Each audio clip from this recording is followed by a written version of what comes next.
My mom sent me a message that read, "We changed all the locks. You don't have a home anymore. Let's see how brave you are now." Haha. 2 days later, I got an urgent email from their lawyer. "We have a problem. Call immediately. This is Mackenzie Wilson, and just last month my life imploded. I lost my job at a failed startup, but nothing could have prepared me for coming home to find every single lock on my house changed." My phone buzzed with a text from my mother. "We changed all the locks. You don't have a home anymore."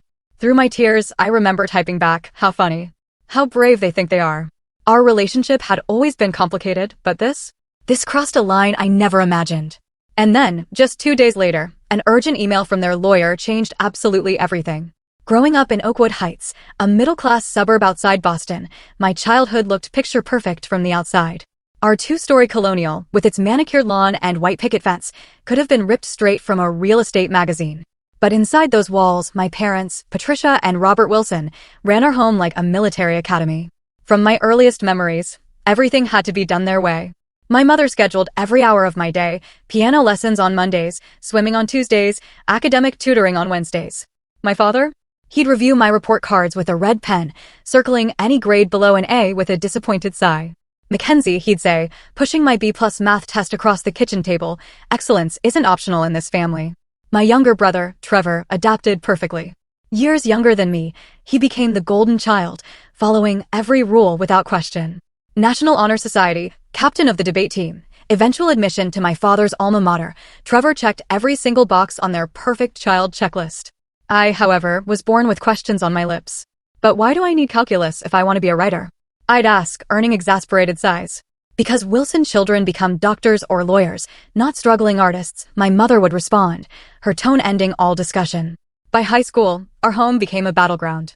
I joined the school newspaper while my parents enrolled me in pre-med summer camps. I applied to journalism internships while they scheduled hospital volunteer hours. The constant push-pull exhausted us all, but neither side would surrender. When college application season arrived, I secretly applied to business programs, all while pretending to pursue pre-med. The day my acceptance letter from Northeastern's business school arrived, along with a partial scholarship, I finally showed my cards. "I'm going for business, not medicine," I announced at dinner, sliding the acceptance letter across the table. The silence lasted 10 excruciating seconds before my father spoke. "Then you'll do it without our support." They weren't bluffing. While Trevor would later receive a fully funded education, I worked 3 jobs: campus bookstore mornings, waitressing evenings, and weekend retail to cover what my scholarship didn't. Those years taught me independence, but they also created a canyon between my parents and me that never fully closed. After graduation, I landed an entry-level marketing position at a promising tech startup. The salary barely covered my tiny apartment and student loans, but it was mine. For 3 years, I built my career, visiting my parents' house only on major holidays where conversation remained superficial and tense. Then, COVID hit.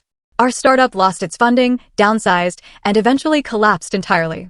With a job market frozen and my savings depleted after 2 months of unemployment, I faced the unthinkable, asking my parents if I could move back home temporarily. 6 months, maximum, I promised, as they reluctantly cleared out Trevor's old room, just until I find something stable. From day one, the arrangement was strained. They imposed the same rules as when I was 16, curfews, short charts, and mandatory family dinners where my mother would subtly mention medical school applications were still an option at my age. Every job rejection email in my inbox became ammunition for their argument that I'd chosen the wrong path. "Marketing for tech companies in this economy?" my father would scoff. "You could have been halfway through your medical residency by now." Tensions escalated over my 6-month stay.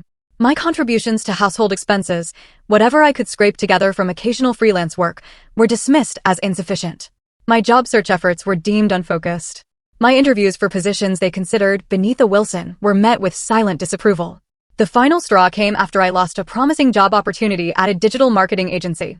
After 5 interviews, I'd been the second choice. Devastating news I received via email while sitting at the kitchen table. "Maybe this is a sign," my mother said, watching me fight back tears. "Your grandmother would be so disappointed to see you struggling like this." That comment ignited something in me. My grandmother, my mother's mother, had been my greatest supporter before her death 3 years ago. She'd secretly slipped me checks during college and always told me to follow my passions. "Don't you dare tell me what Grandma would think." I snapped. She was the only one who ever supported me unconditionally. What followed was the worst argument we'd ever had. Words like ungrateful, failure, and disappointment flew across the room. I accused them of never loving me for who I was. They called me entitled and delusional about my capabilities. I stormed out to clear my head, spending the night at my friend Allison's apartment. The next morning, I had a job interview across town, not my dream position, but something that would get me back on my feet. I sent a text to my mother saying I'd be back that evening to talk more calmly. I never imagined that by evening, I would no longer have a home to return to. The job interview went surprisingly well. The position was for a content marketing manager at a small but stable company, less exciting than my startup days, but with reliable pay and benefits. As I walked to my car, I felt a glimmer of hope for the first time in weeks. Maybe this would be my ticket back to independence, away from the daily tension at my parents' house. During the drive home, I even practiced what I'd say to smooth things over after last night's fight. Let's start fresh, I rehearsed. I have a good feeling about this interview, and I'm grateful for the roof over my head while I get back on my feet. It was just after 4:30 p.m. when I pulled into the familiar driveway. The house looked exactly as it had that morning. Neat hedges, my mother's garden gnome standing sentry, the American flag by the front door gently waving in the autumn breeze. Everything appeared normal. Then I tried to open the front door. My key slid into the lock but wouldn't turn. That's strange, I thought, jiggling it harder. Maybe it stuck? I tried again, wiggling the key more forcefully, but it wouldn't budge. Hello? I called, knocking on the door. Mom? Dad? The lock seems jammed. No answer. I walked around to the side entrance by the kitchen, the door we used most frequently. Again, my key slid in but wouldn't turn. A cold feeling settled in my stomach as I tried the back door, with the same result.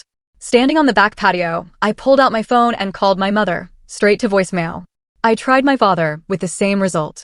Finally, I called my brother Trevor, who lived 2 hours away in New York City. Trevor? Hey, something weird is happening. I can't get into the house and Mom and Dad aren't answering. A long pause. Mac. I think you should check your texts. I pulled the phone from my ear and saw a new message notification from my mother that had arrived during my call with Trevor. With trembling fingers, I opened it. We changed all the locks. You don't have a home anymore. After last night, we've decided it's time for you to figure out your life on your own. Your things will be boxed up and available for pickup on Saturday when we'll be out. Arrange to have everything removed by 5 p.m. The ground seemed to tilt beneath me as I read and reread the message. My parents had locked me out. They had actually changed the locks while I was at a job interview. My home of 6 months, and my childhood home for 18 years before that, was suddenly inaccessible to me. Through the shock, I typed back, how funny. How brave they think they are. The laugh was pure bravado. Inside, I was crumbling. I immediately tried calling again, but both their phones remained off. I looked up at the house at my bedroom window on the second floor and realized all my possessions were inside, my clothes, my laptop, my portfolio, my birth certificate and passport. Everything. Mac, you still there? Trevor's voice came through the phone I'd forgotten was still connected. Did you know about this? I asked, my voice barely a whisper. Not until an hour ago. They called me after they did it. He sounded uncomfortable. Look, they're really upset about last night. Just give them some time to cool off. Time, Trevor? They've locked me out. All my stuff is in there, my documents, my work materials, everything. I have nowhere to go. Maybe stay with a friend for a few days? I'd offer my place, but Lisa's parents are visiting and... Forget it. I cut him off, anger replacing shock. Just tell them this is illegal. They can't just throw me out without notice. I'll talk to them, he promised weakly. Just don't do anything to make it worse, okay? I hung up and sat in my car, staring at the house where I'd grown up. Through the kitchen window, I could see my mother moving around, deliberately not looking outside. She knew I was here. They both knew. With shaking hands, I called Allison, the friend I'd stayed with the previous night. Ally, I need a huge favor. Can I crash on your couch again? My parents. My voice broke. My parents changed the locks. They've kicked me out. Allison's outrage was immediate and comforting. They did what? Of course, you can stay here. Oh my God, Mac, that's horrible. Do you need me to come get you?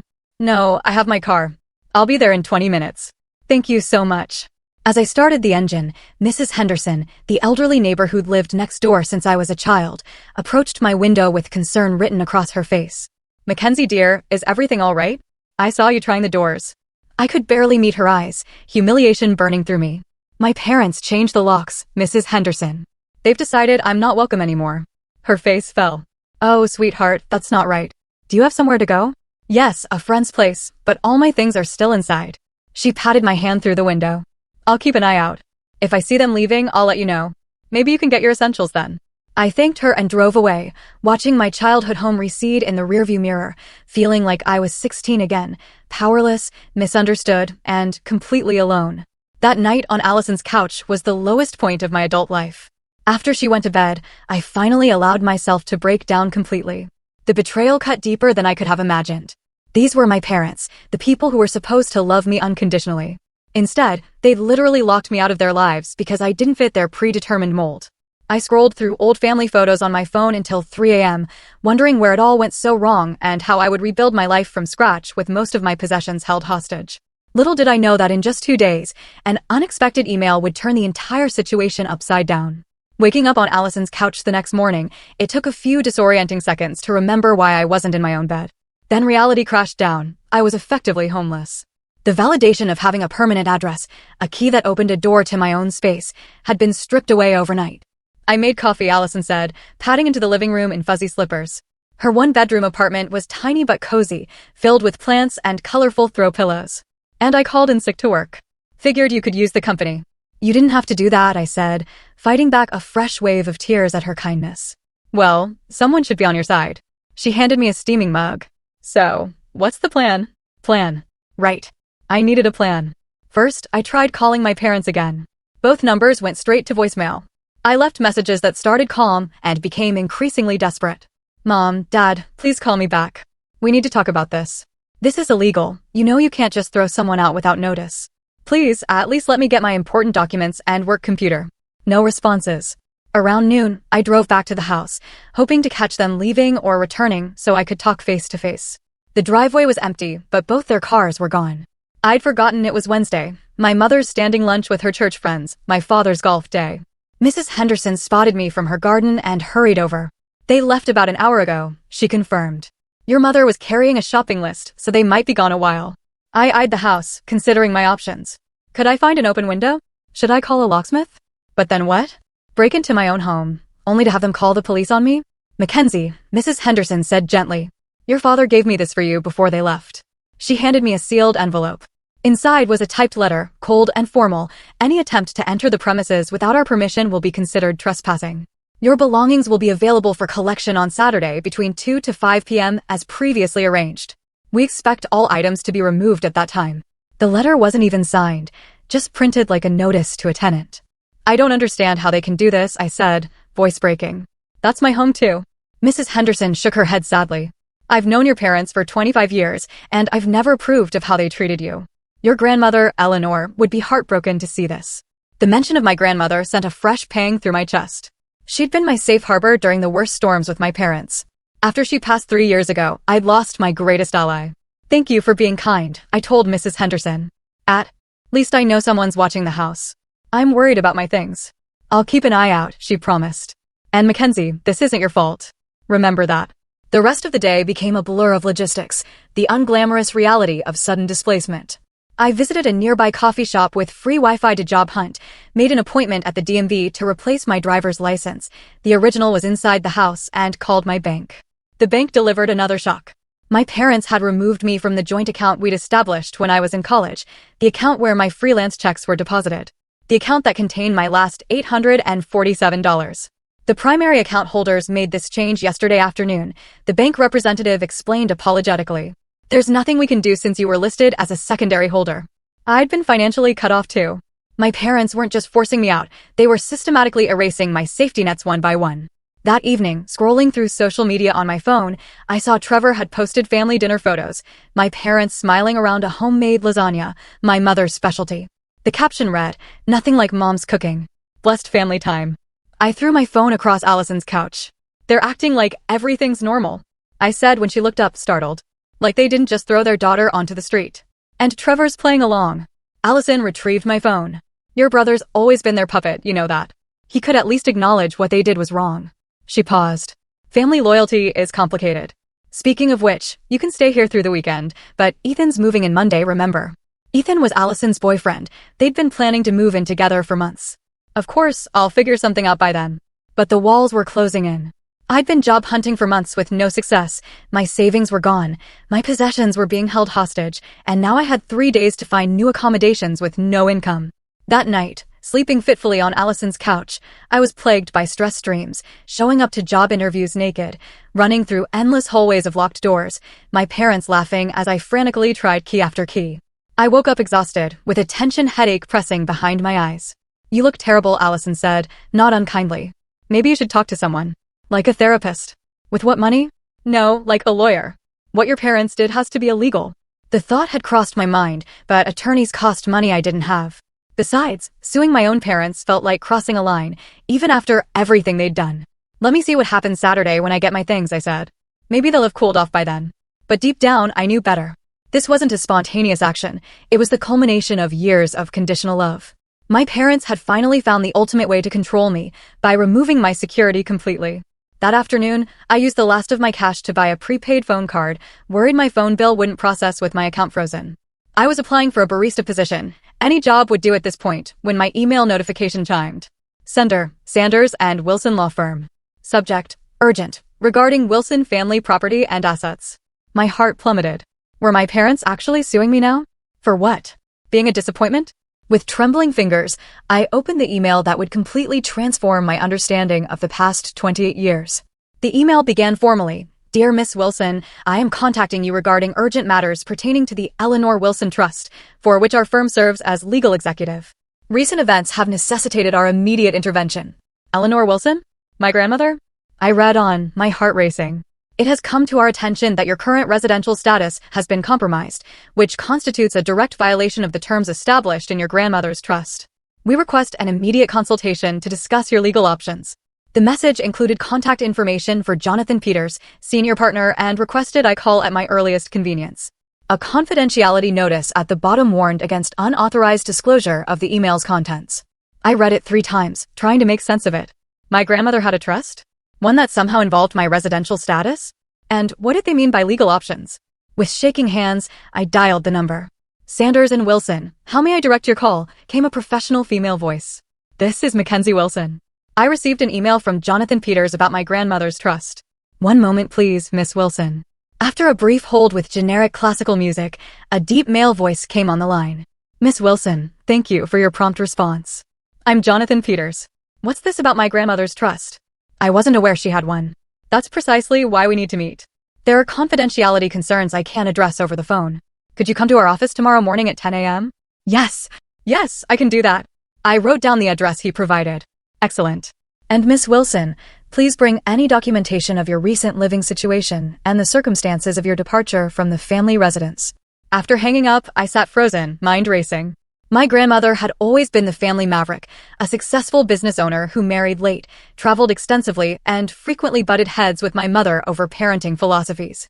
While my parents pushed me toward prestigious, practical careers, Grandma Eleanor encouraged my creativity and independence. Some people need to control others to feel secure, she once told me during a particularly difficult period with my parents. True strength is letting people find their own path while standing ready to catch them if they fall.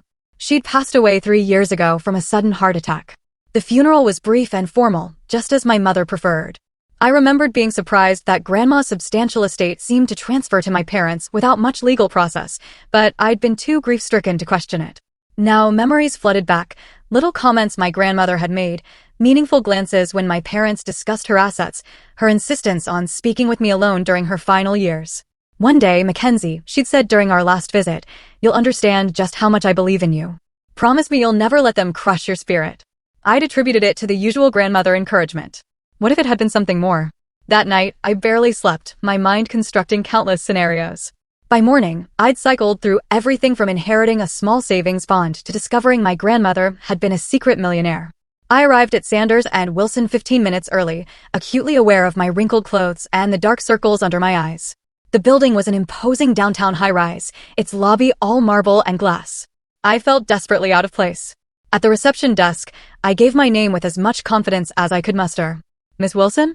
Welcome, said the receptionist, a polished woman in her 50s. Mr. Peters is expecting you. 15th floor, suite. 1520. The elevator ride gave me time to compose myself. Whatever this meeting revealed, I needed to appear capable and collected. Suite 1520 opened into a tasteful reception area with leather seating and discreet lighting. Before I could approach the desk, a tall man with silver hair and a tailored suit emerged from an interior office. Miss Wilson, Jonathan Peters. Please come in. His office was spacious, but not ostentatious, with views of the city's skyline and walls lined with law books. He gestured to a comfortable chair across from his desk. Thank you for coming on such short notice. I understand you're in a difficult situation. That's putting it mildly, I said, then caught myself. Sorry, it's been a stressful few days. Completely understandable. He opened a thick folder on his desk. Miss Wilson, were you aware that your grandmother established a family trust prior to her death? No. I knew she had assets, but my parents handled everything after she passed. That's part of the problem. His expression turned grave. Your grandmother established what we call a conditional trust. The Wilson family home, where you've been living until recently, was placed in this trust, along with significant financial assets. My heart began to race. What kind of conditions? The primary condition was that the property would remain your family home, with guaranteed residence rights for all direct Wilson family members, including you. Your parents were named trustees, but their right to occupy the property was explicitly contingent on your continued access to the home whenever you needed it. The implications hit me like a physical blow. Are you saying the house is actually part of my grandmother's trust? Not my parents' property. Correct. The house belongs to the Eleanor Wilson Trust. Your parents have been receiving a monthly stipend from the trust to maintain the property, with the understanding that it would always remain available to you. And by changing the locks and barring me from entry, they've violated the fundamental terms of the trust. He confirmed. Which is why our firm, as the trust's legal executive, was automatically notified. Automatically notified? How? Your grandmother was quite thorough. The trust includes monitoring provisions. When your access credentials failed to open the locks on 3 separate doors within a short time frame, it triggered an alert. I must have looked stunned, because he added gently, your grandmother anticipated potential family dynamics issues. She wanted to ensure your interests were protected. Tears welled in my eyes as the full meaning sank in. My grandmother hadn't just loved me, she'd taken concrete steps to protect me from exactly the kind of rejection my parents had just enacted. There's more, Jonathan continued, pulling out additional documents. The trust includes substantial educational funds that were to be made available to you upon request. According to our records, you've never accessed these funds despite completing your degree. Did you apply for these through your parents? No, I whispered. I worked multiple jobs to put myself through college. My parents said they wouldn't support my business degree. Jonathan's expression darkened. I see. That's extremely concerning, as your parents, as trustees, were legally obligated to inform you of these available funds. We'll need to investigate whether there's been financial impropriety. The room seemed to spin around me. Not only had my parents locked me out of a home that wasn't technically theirs to control, but they might have been withholding education funds specifically designated for me. What happens now? I asked, my voice barely audible. You have several options, Jonathan said, his tone becoming more formal. As the trust beneficiary, you can invoke immediate enforcement of its terms, which would require your parents to restore your access to the property within 24 hours or face significant financial penalties, including potential removal as trustees. You mean I could force them to let me back in? Or potentially remove them? Yes. Alternatively, we could negotiate a settlement that respects your grandmother's intentions while allowing for an amicable resolution. This might include establishing separate housing for you, funded by the trust, while your parents continue to occupy the family home under revised conditions. I sat in stunned silence, trying to process this complete reversal of power. For my entire life, I'd been at my parents' mercy, financially, emotionally, practically. Now, in a twist I could never have anticipated, I held significant legal leverage. I need time to think, I finally said. Of course. Jonathan handed me a USB drive. This contains digital copies of the relevant trust documents for your review. I suggest you familiarize yourself with your full rights before deciding how to proceed. We'll need your decision within 3 days, as the trust terms require prompt action on violations. As I stood to leave, a final question occurred to me. Mr. Peters, how did you know my parents had locked me out? I understand the key alert, but how did you know the details? A small smile crossed his face. Your grandmother requested specific monitoring of the property. We have an arrangement with a trusted local contact who confirms any suspicious activity. Mrs. Henderson, my grandmother's oldest friend. The pieces clicked into place. As I left the office, clutching the USB drive, I felt simultaneously overwhelmed and strangely empowered. My grandmother had seen this coming. She'd created a safety net I never knew existed. For the first time since finding myself locked out, I felt something unexpected, hope. Back at Allison's apartment, I plugged the USB drive into my phone's adapter and began reading through the trust documents. The legal language was dense, but the core message was crystal clear. My grandmother had created an elaborate safety net specifically designed to protect me from my parents' controlling behavior. The Wilson family home, the colonial where I'd grown up, the house I'd been locked out of, had been purchased by my grandmother decades ago. She'd allowed my parents to live there while raising their family, but had never transferred ownership. Instead, upon her death, the property was placed in trust with specific conditions. My parents could continue living there rent-free and would receive a monthly stipend for maintenance and property taxes, but only if they guaranteed that I would always have a place in that home if I needed it. The moment they violated that condition by changing locks or otherwise preventing my access, they would trigger a series of escalating consequences. First came a formal warning. If access wasn't restored within 7 days, the monthly stipend would be suspended. If the situation remained unresolved after 30 days, my parents could face removal as trustees and potentially lose their right to occupy the property entirely. They risked losing everything just to teach me a lesson, I whispered to myself, still struggling to comprehend the magnitude of their gamble. But the property revelation was just the beginning. As I continued reading, I discovered that my grandmother had established a substantial education fund that should have been available to me throughout college and remained accessible for further education or professional development. According to the documentation, my parents, as trustees, had received quarterly reminders of these funds. Yet, they'd watched me work 3 jobs, take out loans, and struggle financially through college without ever mentioning this available support. Most shocking of all was the personal letter from my grandmother included in the digital files, dated just 2 months before her death. It spoke directly to me. My dearest Mackenzie, if you're reading this, then something has gone wrong. I've tried throughout your life to buffer the controlling tendencies I've observed in your parents, my own daughter included. But I've always feared that without my presence, their behavior might escalate. This trust is my way of protecting you even after I'm gone. You have always been brave enough to forge your own path, even when it was difficult. That independent spirit is your greatest strength, though your parents may see it as defiance. The funds and provisions included here are not about money, but about freedom, the freedom to make your own choices without economic coercion. Use these resources wisely, but never feel guilty for claiming what is rightfully yours. Know that I am prouder of you than words can express. All my love, Grandma Eleanor. I read the letter 3 times, tears streaming down my face. Even from beyond the grave, my grandmother had found a way to support me, to validate my choices, and to provide the unconditional love my parents had always withheld. The next morning, I returned to Jonathan Peters' office with a clearer understanding and many questions. I've reviewed the documents, I told him after we'd settled in his office. I'm still processing everything, but I have concerns about the education fund if my parents have been misusing it. Jonathan nodded gravely. We've begun a preliminary audit. The initial findings are troubling. It appears that regular withdrawals have been made from the education fund over the past 3 years, despite you not being enrolled in any educational programs during that period. They've been taking money that was meant for me? Is that legal? As trustees, they had technical access, but the terms clearly state the funds were exclusively for your educational benefit. If they've been using these funds for other purposes, it constitutes a serious breach of fiduciary duty. The betrayal cut deep. Not only had they denied me access to financial support during college, but they appeared to have been helping themselves to my inheritance since my grandmother's death. We've also confirmed through property records that significant renovations were made to the family home last year, Jonathan continued. A new kitchen, master bathroom upgrades, and a backyard landscaping project totaling approximately $87,000. I remembered those renovations. My mother's dream kitchen with custom cabinets and top-of-the-line appliances. My father's elaborately landscaped backyard retreat with a built-in grill and water feature. Projects they'd claimed they'd been saving for over many years. They used my education money to remodel the house, I said flatly. That appears to be the case. We'll need to conduct a full forensic accounting to determine the exact amounts and timing. I sat back, overwhelmed by the scale of deception. What are my options? Jonathan outlined 3 potential paths forward.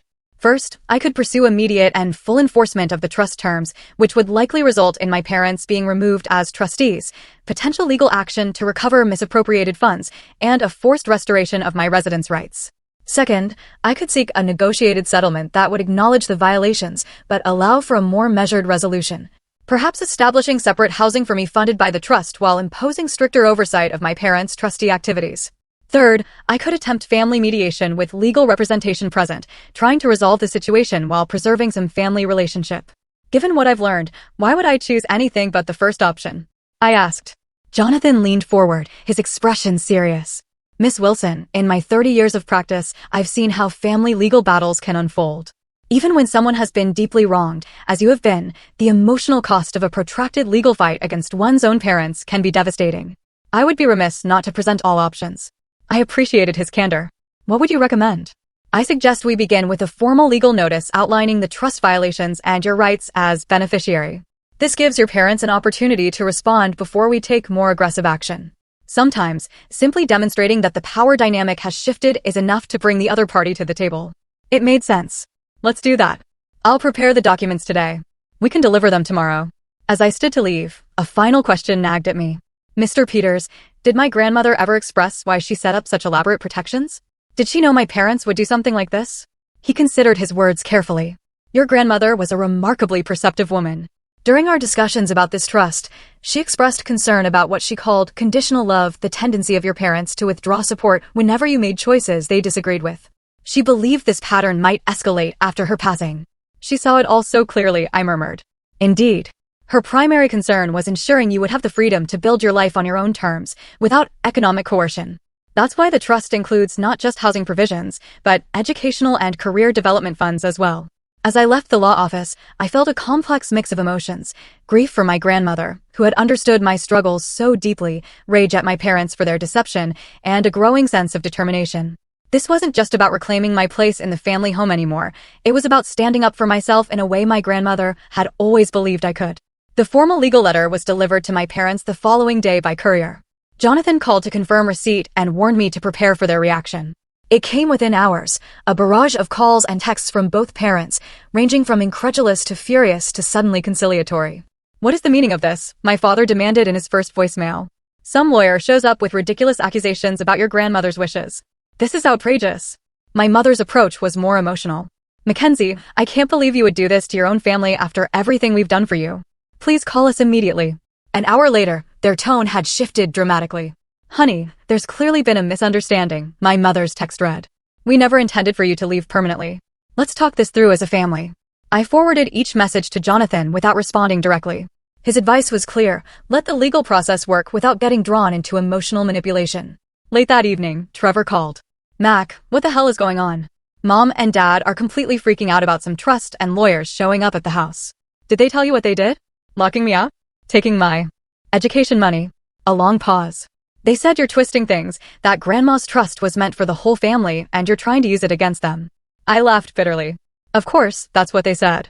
Ask them about the $120,000 kitchen remodel paid for with my education fund. That can't be right. They said they saved for years. Trevor, I have the financial records. They've been stealing from me since Grandma died, just like they've been controlling both of us our entire lives. Another long silence. I don't know what to believe right now. Then come to the meeting Jonathan is arranging. A formal discussion with all parties present. See the evidence for yourself. After I hung up, I felt a strange calm settle over me. For the first time in my life, I wasn't powerless against my parents' manipulation. I had truth, legal standing, and my grandmother's unwavering support, even from beyond the grave.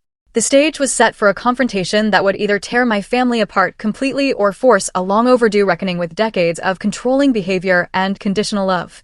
Either way, I was finally ready to stand my ground. The meeting was scheduled for the following Tuesday at 10 a.m. in a conference room at Sanders and Wilson. Jonathan suggested neutral territory would be best for such a charged discussion. I spent the days leading up to the confrontation preparing, both practically and emotionally. Jonathan provided me with a complete financial breakdown of the trust, highlighting specific instances where funds designated for my education and welfare had been misappropriated. The total exceeded $120,000 over 3 years, money that should have supported my education and career development. Allison helped me assemble a professional outfit from her closet, since most of my clothes were still at my parents' house. You need to look like you're in charge, she insisted, lending me a tailored navy blazer and crisp white blouse. The morning of the meeting, I arrived 30 minutes early, my stomach in knots despite my preparation.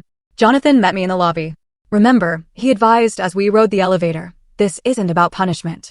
It's about establishing boundaries and ensuring your grandmother's wishes are honored moving forward. The conference room was intimidatingly formal, a long mahogany table surrounded by leather chairs, water pitchers and glasses at each place setting. Jonathan had arranged for an associate to take notes and for a financial advisor from the trust management team to be present. At precisely 10 a.m., my parents arrived, accompanied by a lawyer of their own, Gregory Walsh, a longtime family friend and my father's golf partner. My brother Trevor slipped in behind them, looking uncomfortable and out of place. The initial greetings were stiff and formal. My mother attempted to approach me with an embrace, but I stepped back, maintaining professional distance. Her hurt expression might have affected me once, but I now recognized it as a manipulation tactic. Once everyone was seated, Jonathan opened the proceedings. We're here today to address serious concerns regarding the administration of the Eleanor Wilson Trust, specifically violations of the residence provision and potential misappropriation of designated funds. My father immediately interrupted. This is ridiculous. Eleanor was my mother-in-law. We had countless conversations about her wishes for the family home. With all due respect, Mr. Wilson, Jonathan replied evenly, the legal documents speak for themselves. The trust terms are explicit regarding Miss Mackenzie Wilson's guaranteed right to reside in the family home whenever needed. He slid copies of the relevant trust sections across the table.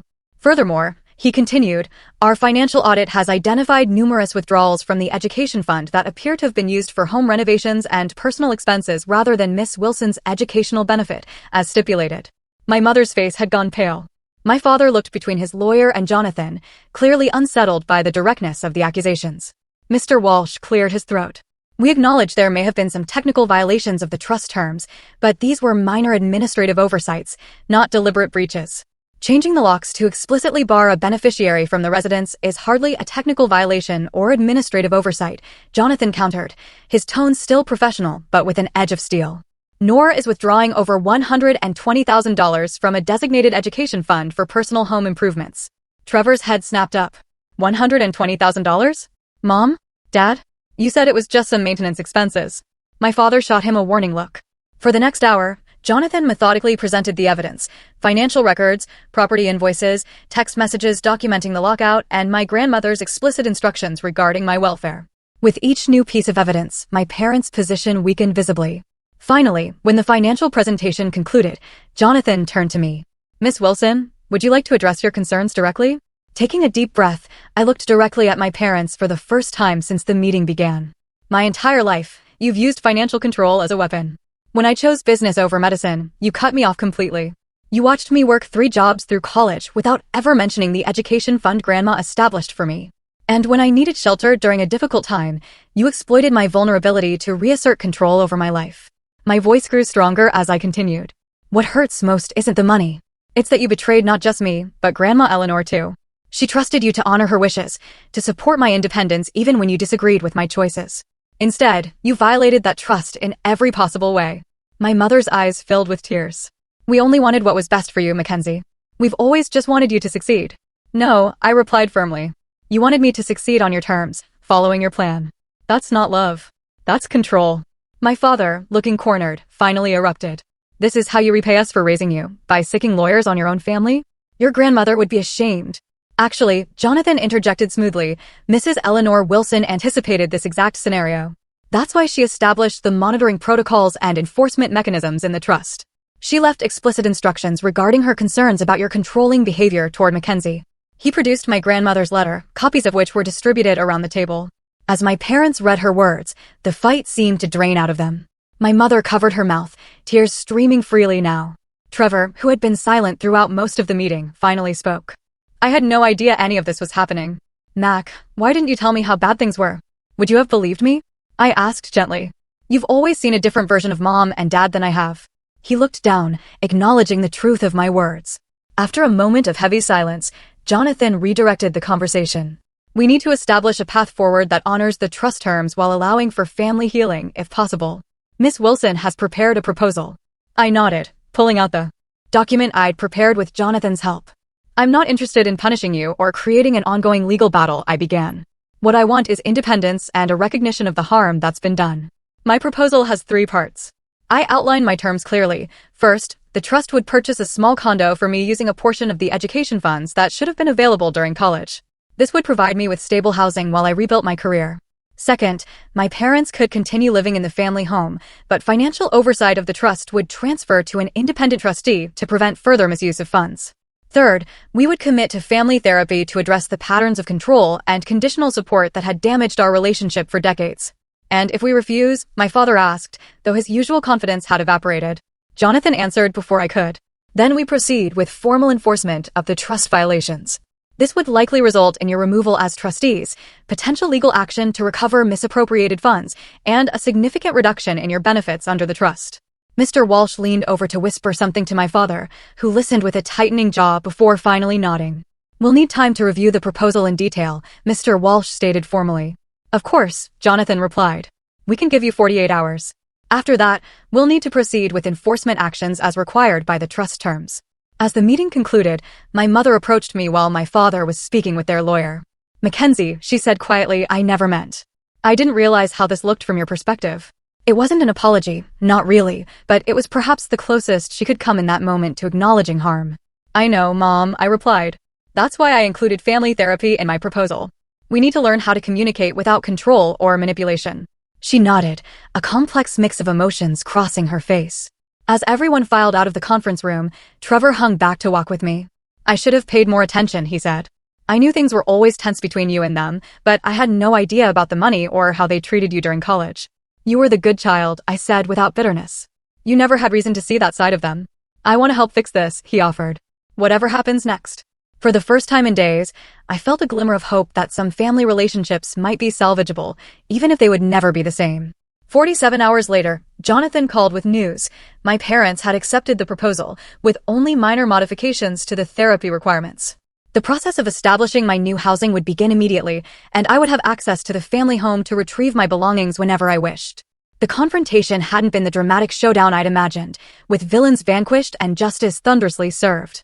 Instead, it had been something more complex, a painful but necessary dismantling of harmful patterns that had persisted for decades. As I hung up the phone, I realized my grandmother had given me not just financial security, but something far more valuable, the opportunity to break this cycle of conditional love and control that had defined my family for generations. 1 month after the settlement, I stood in the living room of my new condo, still amazed by the turn my life had taken. The space was modest, but entirely mine, a one-bedroom unit in a pleasant neighborhood, purchased with funds from my grandmother's trust. Natural light streamed through large windows, illuminating walls I could paint any color I wanted, shelves I could fill with books my parents would never approve of, and a life I could shape according to my own values. The settlement had proceeded smoothly. Once my parents accepted the inevitable, the trust purchased the condo and established a monthly stipend to help me rebuild while I searched for permanent employment. My parents retained the family home, but with an independent trustee overseeing all financial decisions related to the trust, a humbling arrangement for my father, especially. Most of my possessions had been retrieved from my parents' house during a tense but civil Saturday afternoon. Trevor had helped, acting as a buffer when my father made passive-aggressive comments about ungrateful children, and my mother vacillated between tearful appeals and cold silence. They'll adjust eventually, Trevor had whispered as we loaded boxes into his SUV. This is the first time they've ever faced real consequences. The most challenging aspect of the settlement was the mandatory family therapy. Our first session had been nearly unbearable. My father initially refused to speak, my mother cried continuously, and the therapist, Dr. Bennett, had her work cut out maintaining any semblance of productive dialogue. Family patterns don't develop overnight, and they won't be resolved quickly either, she warned us at the end of that first difficult hour. This process requires commitment from everyone. To my surprise, my parents had continued attending. My father's participation remained minimal, but each session brought tiny moments of clarity. During our third meeting, my mother had acknowledged for the first time that her parenting had been shaped by her own mother's controlling behavior, the very pattern my grandmother Eleanor had tried to break. Mom could be so critical, she admitted quietly. Nothing I did was ever good enough. I promised myself I'd make sure my children succeeded where I had failed. I thought I was being a good mother by pushing you. It wasn't an apology, but it was the beginning of understanding. Meanwhile, I'd begun my own individual therapy with Dr. Rivera, a compassionate woman who specialized in family trauma. What you're experiencing is a massive shift in power dynamics, she explained during our second session. For your entire life, you've been the dependent one, the one seeking approval. Now, suddenly, you hold significant leverage. That's a difficult transition for everyone. She helped me work through the complex emotions, the vindication tinged with guilt, the grief for the parents I'd wished for, the lingering anger at years of manipulation, and the tentative hope for a healthier relationship in the future. Forgiveness doesn't mean forgetting or excusing, Dr. Rivera reminded me often. It means releasing the expectation that the past could have been different and choosing how to move forward with clear boundaries. Those boundaries became my focus. As I rebuilt my life, with stable housing secured and basic financial needs met through the trust, I could finally pursue career opportunities that aligned with my values, rather than merely accepting any position out of desperation. I applied to a master's program in digital marketing, something I'd always wanted to pursue but couldn't afford after undergrad. Using legitimate education funds from the trust, I enrolled in fall classes, feeling a profound sense of following my grandmother's intended path. Trevor and I developed a closer relationship through this process. Free from our parents' comparative dynamics, we discovered a genuine friendship. He confessed that he'd always envied my courage to pursue my own interests, despite our parents' disapproval. He admitted during a coffee meetup, perfect grades, right college, right career, and I'm not even sure I like being an accountant. I just never questioned it. It's never too late to make changes, I told him, recognizing how much I sounded like our grandmother. The most unexpected development came from Mrs. Henderson, my parents' neighbor who had shown me kindness during the lockout. She invited me to tea one afternoon and revealed that she had been my grandmother's closest friend and confidant. Eleanor worried about you constantly, she told me, serving Earl Grey in delicate cups. She saw how Patricia and Robert's controlling behavior was affecting you. That's why she established the trust the way she did. You were her eyes and ears, I realized, the local contact Jonathan mentioned. She nodded. Eleanor asked me to keep watch over you, especially after she was gone. When I saw them changing those locks, I knew immediately it was what she had feared most. Thank you, I said, fighting tears, for helping her protect me. She was so proud of you, dear. Your independence, your determination to forge your own path, those were qualities she valued above all else. Those words stayed with me, becoming a touchstone as I navigated my new reality. 6 months after the settlement, things had reached a tentative equilibrium. Family therapy continued with incremental progress. My parents and I maintained a careful distance, Sunday dinners once a month, brief phone calls weekly. The raw edges of betrayal were slowly healing, though our relationship would never return to what it had been. Perhaps that was for the best. My mother had begun individual therapy herself, occasionally sharing insights about her own upbringing that helped me understand, if not excuse, her behavior. My father remained more resistant to change, but had stopped actively undermining the therapy process. The trust continued operating as designed, with transparent financial reporting that prevented further misuse. I accessed education funds appropriately for my master's program, experiencing for the first time the support my grandmother had intended all along. As I prepared for my second semester of graduate school, I received an unexpected email, a marketing internship opportunity with a growing digital agency, perfectly aligned with my studies. I applied immediately and was called for an interview. The morning of the interview, I stood before my mirror, professional and confident in a way I hadn't been during those desperate job searches months earlier. On my nightstand sat a framed photo of my grandmother Eleanor, her wise eyes and subtle smile seemingly approving of the woman I was becoming. I picked up the photo, speaking softly to her image. You saw it all coming, didn't you? You knew I'd need protection, and you made sure I had it when the time came. I wish you were here to see that your plan worked. In that quiet moment, I realized the profound gift my grandmother had given me, not just financial security, but the chance to break generational patterns of control and conditional love. She had created the safety net that allowed me to stand firm in my own truth and build a life based on authenticity rather than others' expectations. As I headed out the door to my interview, I felt her presence with me, along with a deep sense of gratitude for her foresight and unconditional love. The journey hadn't been easy, and there was still healing ahead, but I was finally walking a path of my own choosing, exactly as my grandmother had intended. Have you ever had to stand up to family pressure or expectations to follow your own path? I'd love to hear your stories in the comments below. And if this story resonated with you, please like and subscribe to follow more of my journey. Sometimes, the family we choose and the boundaries we set are the most important steps toward finding our true selves. Thank you for watching, and remember that you deserve support that doesn't come with strings attached.